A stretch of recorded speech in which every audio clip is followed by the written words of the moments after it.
Assalamualaikum warahmatullahi wabarakatuh. Dari Jalan Pangeran Ponegoro nomor 1A Wonosobo 98 FM Radio Purnama Sidi mencerahkan, inspiratif. Selamat sore pendengar Radio Purnama Sidi dimanapun Anda berada. Kembali lagi bersama Dea dan juga bersama dengan narasumber kita, bersama dengan Ustadz Teddy Supriyadi SSY. Selamat sore Ustadz. Selamat sore. Oke, Masya Allah. Apa kabar Ustadz Teddy? Alhamdulillah baik. Alhamdulillah. Ya Masya Allah.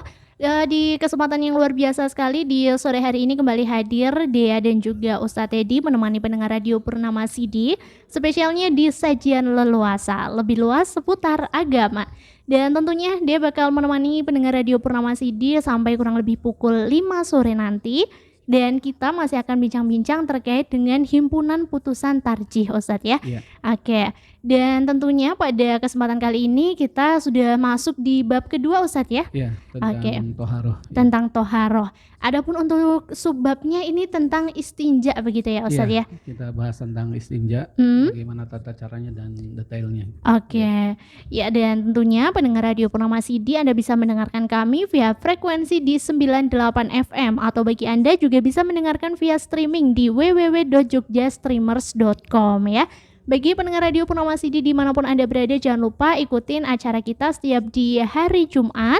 Adapun pukul 4 sore sampai dengan 5 sore bersama Dea dan juga bersama Ustadz Teddy. Baik Ustadz Teddy, mungkin langsung aja kita bincang-bincang terkait tema kita pada sore hari ini Ustadz ya. Terkait dengan istinja. Ya, ini adalah bab kedua, sub ketiga Ustadz ya? Iya. Setelah kita membahas tentang wudu, mandi, kemudian tayamum, kita bahas tentang istinja. Masya Allah, ini luar biasa. Dan mungkin bagi pendengar Radio Purnama Sidi dan tentunya dia juga nih Ustadz ya, kita sudah sebagian kecil tahu apa itu istinja, tapi hanya sekedar tahu aja nih Ustadz ya. Dan tentunya dia mau tanya lebih lengkap nih ke Ustadz Teddy, sebenarnya apa sih Tat ini pengertian istinja menurut Himpunan Putusan Tarjih Muhammadiyah? Ya, baik Mbak Dea, saya menyapa dulu. Assalamualaikum warahmatullahi wabarakatuh. Waalaikumsalam warahmatullahi wabarakatuh. Ya, berkaitan dengan istinja, kita mulai dari pengertiannya apa itu istinja. Kalau dalam HPT itu babnya sebenarnya izalatun najasah ya. Jadi bagaimana menghilangkan najis ya. Secara bahasa istinja itu artinya selamat atau terlepas, itu secara bahasa. Secara istilah adalah bersuci, membersihkan dari najis setelah kita buang air besar atau buang air kecil. Seperti itu untuk secara pengertiannya. Istinja itu istilahnya membersihkan diri setelah kita buang air besar atau kecil ya. Apa yang keluar dari dubur atau kubul ya. Jadi itu bisa menggunakan air ataupun ketika tidak ada air bisa menggunakan batu ataupun tisu ya. Jadi yang semacamnya dengan syarat-syarat tertentu itu bisa digunakan. Jadi bukan hanya menggunakan air saja. Ketika dalam kondisi darurat tidak ada air, maka bisa menggunakan alternatif lain seperti batu, ya, kemudian ya benda keras yang itu bisa membersihkan dari najis seperti itu. Nah untuk ini nih Ustadz ya, terkait dengan istinja itu sendiri ya Tad ya, kan tadi bisa menggunakan berbagai cara gitu ya Tad ya. Mungkin bisa disampaikan lebih lengkap Ustadz terkait dengan bagaimana sih cara istinja itu sendiri? Ya, berkaitan dengan tata caranya dalam Islam mengajarkan untuk membersihkan najis ya, atau istinja itu yang pertama adalah dengan menggunakan tangan kiri. Jadi sebisa mungkin kita membersihkannya dengan tangan kiri. Kemudian kita basuh dengan air sampai benar-benar najis tersebut, kotoran tersebut itu hilang. Sehingga dalam hilang tersebut maka itu kita sudah suci dari najis. Seperti itu. Ya. Berarti ada berbagai cara gitu ya Tad ya. Nah terkait dengan cara itu sendiri nih Ustadz ya. Nah ini kan terkait dengan istinja, ini apakah kita tuh harus ada cara-cara tertentu? Nah boleh menggunakan selain air saat apa begitu Ustadz ya? Ya, ketika kita kondisi normal, artinya dalam kondisi ada air kita menggunakan air ya, air yang suci ya, suci mensucikan. ketika memang tidak ada air atau ketika kita misalkan di hotel yang itu kamar mandinya menggunakan tisu ya cukup dengan tisu sampai dari najis itu bersih. Nah itu bisa menggunakan kalau dalam kondisi darurat, misalkan ketika di hutan atau di gurun pasir. Nah itu yang diajarkan oleh Rasulullah menggunakan batu ya. Jadi dengan mengusapnya sebanyak 3 kali atau sampai benar-benar bersih, kemudian diulang sampai 3 kali. Jadi kalau walaupun kelihatannya udah bersih ya kita mengulangnya sampai 3 kali. Itu dalam kondisi darurat. Ya, baik Ustadz. Nah Ustadz, sebelum kita lebih jauh nih Tat ya bahas terkait dengan istinja. Nah ini dia mau tanya Tat, kenapa sih orang Islam nih tentunya ya bagi kita orang Muslim gitu ya Tat ya, kita perlu tahu Tat bagaimana sih cara istinja, baik itu buang air kecil ataupun untuk buang air besar seperti itu Ustadz. Iya. Jadi dalam Islam, kalau dalam Al-Quran disebutkan dalam surat Al-Baqarah ya, Al-Baqarah ayat 222, Allah Subhanahu wa taala berfirman, innallaha yuhibbut tawabina wa yuhibbul mutatahhirin. Artinya Allah mencintai, menyukai tawabin, orang-orang yang bertaubat, mutatahhirin, artinya orang-orang yang suci. Jadi seorang muslim itu dituntut untuk bersih, pertama bersih dari dosa ya, artinya bersih dari penyakit hati, juga badannya itu memang dalam kondisi suci, dalam kondisi bersih, baik hadas ataupun najis. Nah, maka kita kemudian bagaimana caranya supaya minimalnya dalam badan kita itu bersih. Nah itu dengan ketika kita buang kotoran ya, buang air itu membersihkannya dengan sebagaimana yang diajarkan oleh Rasulullah SAW. Karena kan kita tidak boleh kemudian menghadap Allah dalam artian kita melakukan sholat tapi dalam kondisi ada najisnya. Nah ini kan kemudian menjadi tidak sah dan itu juga kotor ya. Seperti itu. Ya. Baik. Ya, terkait dengan istinja nih Ustadz ya. Tentunya kan kita sebagai seorang muslim nih Tat ya, kita nggak boleh sembarangan gitu ya. Kalau misalnya kita baru buang air kecil ataupun buang air besar, sebenarnya tuh apakah ada nih Tat adab-adab tertentu bagi kita umat muslim ketika kita istinja seperti itu Ustadz? Ya baik Mbak Dea, jadi dalam beristinja pun ada adabnya. Jadi Islam itu memang membahas itu secara detail sampai aspek terkecilnya. Begitu pula ketika kita beristinja ya. Nah, kalau kita mau buang air besar ya bukan adab beristinja ya, tapi adab ketika buang air besar atau buang air kecil. Karena kan banyak ya ngaku sebagai seorang muslim tapi sembarangan ya. Buang air kecil misalkan di jalan ataupun di pasar. Kadang ketika kita masuk ke pasar bau pesing gitu kan, berarti ini ada orang yang buang air kecil sembarangan, padahal itu sangat dilarang oleh Islam ya. Jadi adab yang pertama ketika kita mau buang air besar atau kecil masuk kamar mandi ya, itu kita mendahulukan kaki kiri ya. Jadi kaki saja mau masuk itu istilahnya ada adabnya, mendahulukan kaki kiri dulu. Ketika keluar kemudian kita mendahulukan kaki kanan. Dan ketika kita masuk juga kita harus berdoa, memohon pertolongan kepada Allah. Karena kan kita tidak tahu apalagi yang namanya tempat kotor ya. Seperti WC itu kan tempatnya jin ya. Dalam suatu riwayat disebutkan kan jin senang di tempat-tempat seperti itu. Bahkan makanannya itu tulang dan kotoran. Nah, oleh karena itu kita harus memohon pertolongan dengan berdoa kepada Allah ya. Allahumma inni a'udzubika minal khubusi wal khaba'is. Nah, doa itu kan harus hafal gitu, seorang muslim. Dan jangan sampai lupa. Nah, kadang kan kita lupa ya, kebelet gitu kan, langsung nyelonong saja. Nah, padahal ada adabnya. Ya. Kemudian ketika kita buang air, kan kadang nggak mesti di WC ya, nggak mesti di kamar mandi. Kadang ya itu ketika di hutan ataupun di mana lah, di sawah gitu. Nah, ada larangan kita buang air besar atau kecil di tempat yang itu ada air menggenangnya, yang itu biasa digunakan mandi, misalkan di kolam ya. Bahasa Wonosombanya gelumbang ya, di gelumbang. Walaupun mungkin di situ ada bawalnya yang bisa istilahnya mencerna kotoran kita. Kemudian ada orang kampung yang biasa mandi di situ, berenang di situ, maka kita tidak diperbolehkan, tidak diperkenankan. Karena apa? Ya mengotori ya, istilahnya di situ untuk membersihkan, tapi malah kita kotori. Nah itu kan sudah merusak lingkungan ya. Kemudian kita juga dilarang buang air besar atau kecil di tempat yang bisa mendapatkan laknat ya. Artinya laknat dari orang lain jadi marah-marah gitu kan.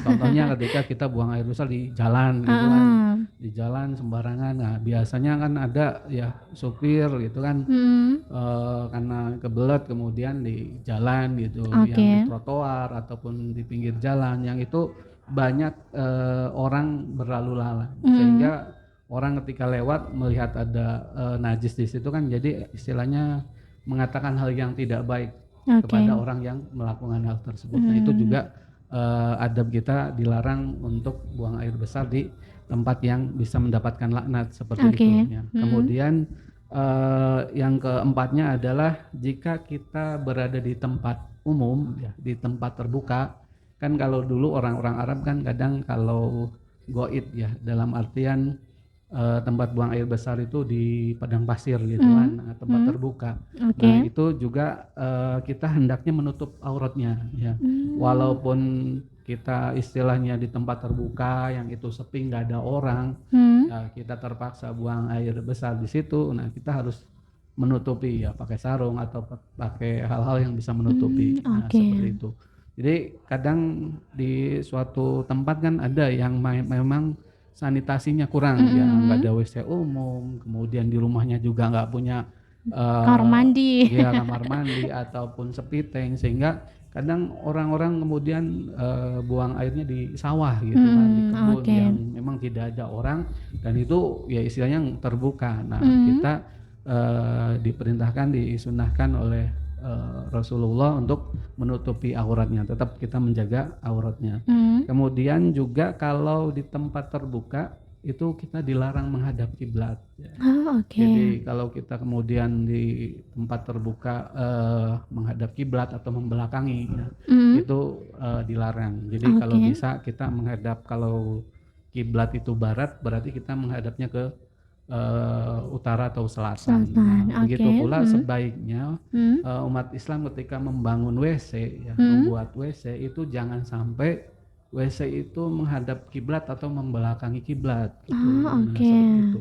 Tapi karena memang ada juga sih yang membuat seperti itu. Nah, ada sebuah riwayat yang menyebutkan bahwa Ibnu Abbas ketika itu kan masih kecil ya, pernah naik ke genteng rumah Rasulullah, dan Rasulullah sedang buang air di situ dan kebetulan menghadap kiblat. Nah ini kemudian menyebutkan bahwa kalau dalam kondisi tertutup ya di rumah itu tidak apa-apa. Yang dilarang itu dalam kondisi ruang terbuka, sawah, padang pasir itu. Nah itu jangan sampai kita menghadap kiblat. Tapi kalau memang di area tertutup sih tidak masalah, tapi sebaiknya arahnya ke utara atau selatan gitu, yang itu tidak menghadap kiblat. Kadang kan kita hal seperti itu kan tidak diperhatikan gitu kan.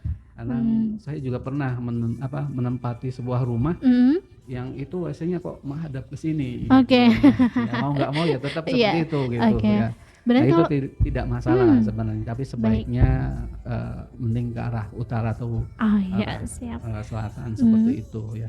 Kalau misal udah terlanjur gitu Ustadz ya, kan kita kan misalnya rumah terus ada tempat sisanya tuh biasanya kalau udah kamar, ruang tamu gitu kan sisanya tinggal segitu gitu, gimana Ustadz? Karena memang ya itu artinya sebenarnya boleh gitu, nggak masalah ketika memang di area tertutup gitu. Tapi kalau di area terbuka, ketika di area terbuka itu sebaiknya jangan, baik itu buang air kecil kan kadang ada yang ke pohon gitu ya, di bawah pohon, nah itu tidak memperhatikan arahnya, maka sebaiknya kita memperhatikan arah tersebut, karena memang itu sebagai adab juga ya. Kemudian yang keenamnya, kalau kita buang air kecil ya sebaiknya jongkok gitu, jangan berdiri gitu. Walaupun ada dalam tadi juga memang ada sebagian menyebutkan memang ya tidak masalah gitu ya, berdiri.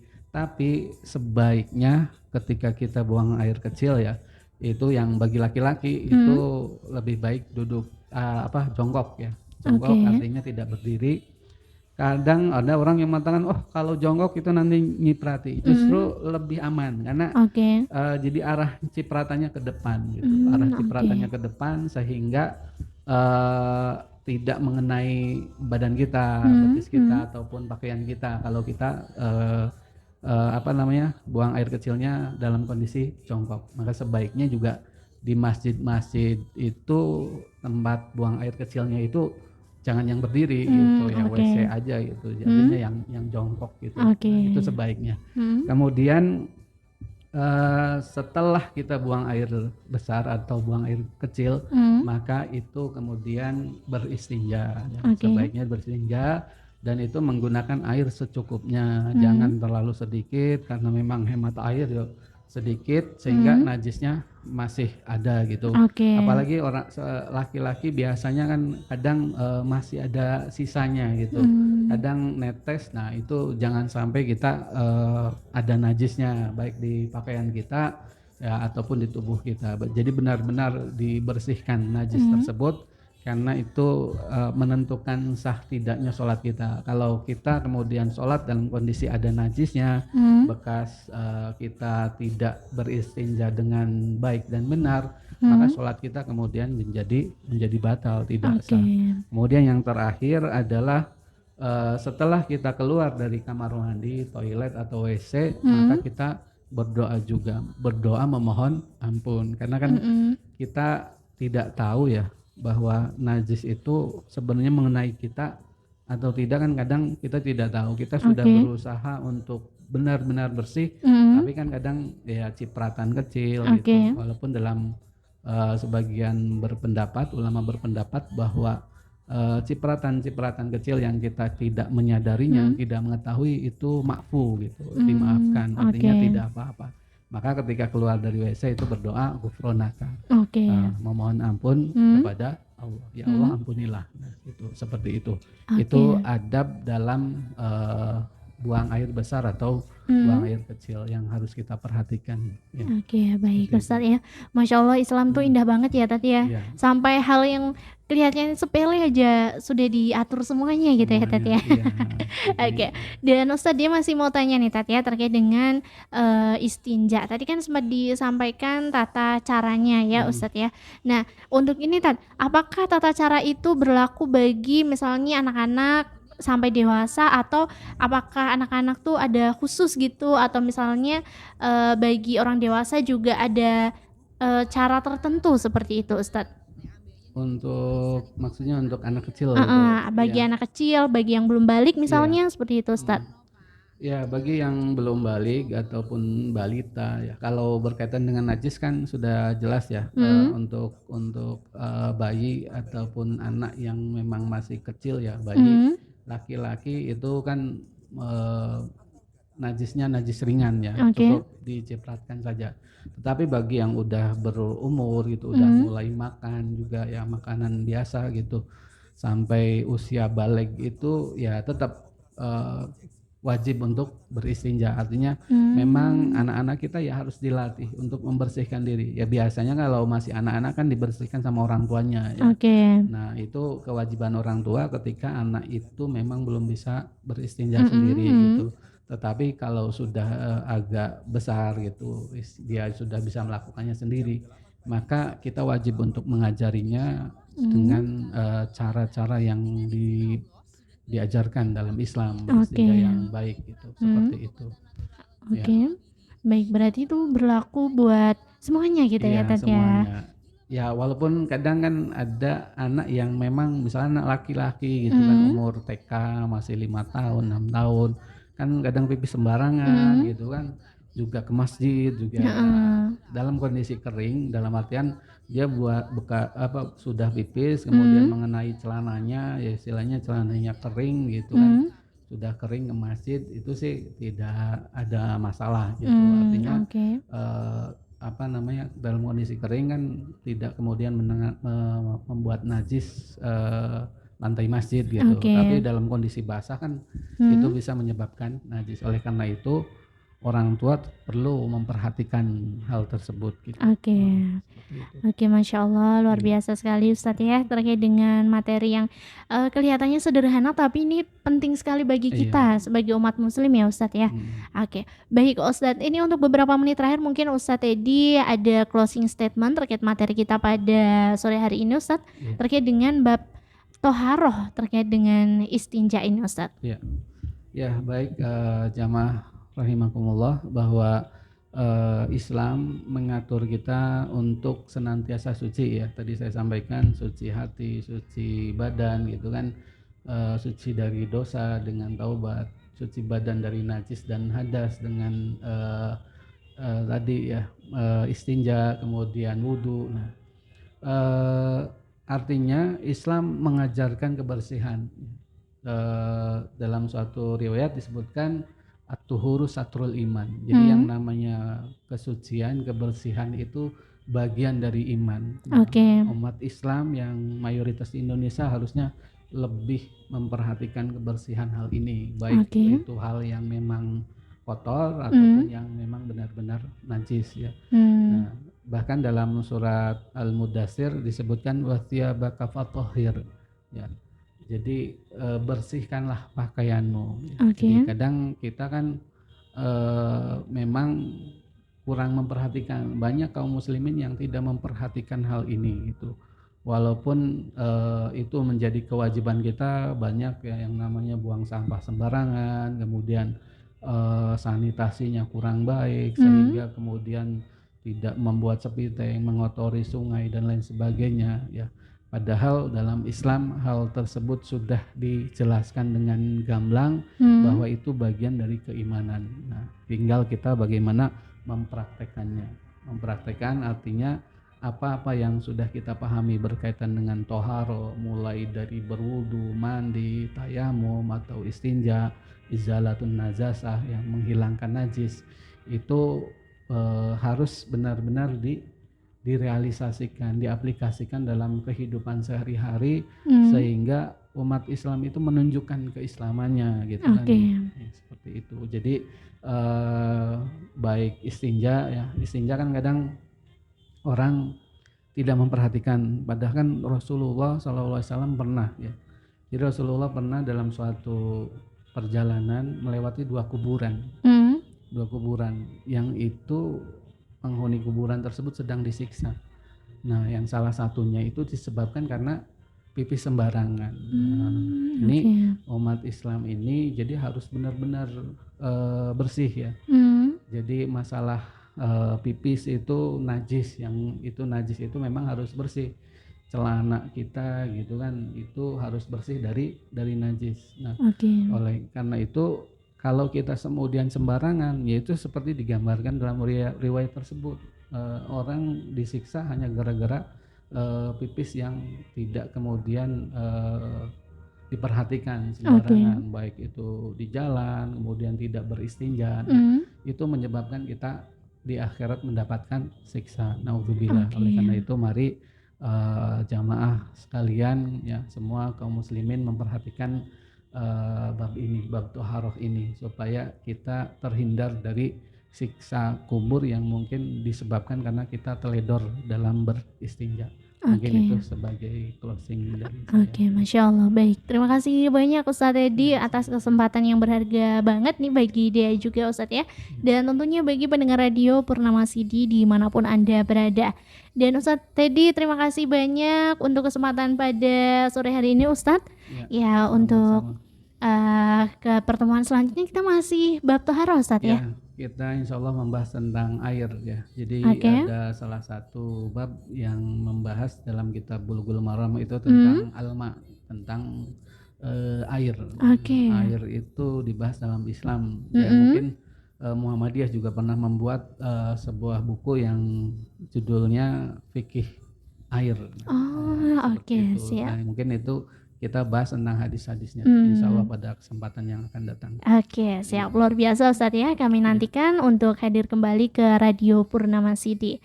Oke. Baik, jazakumullahu khair kepada Ustadz Edi yang telah memberikan materi pada sore hari ini. Senang sekali tentunya materi ini menjadi pengetahuan juga bagi Dea dan bagi pendengar Radio Purnama Sidi.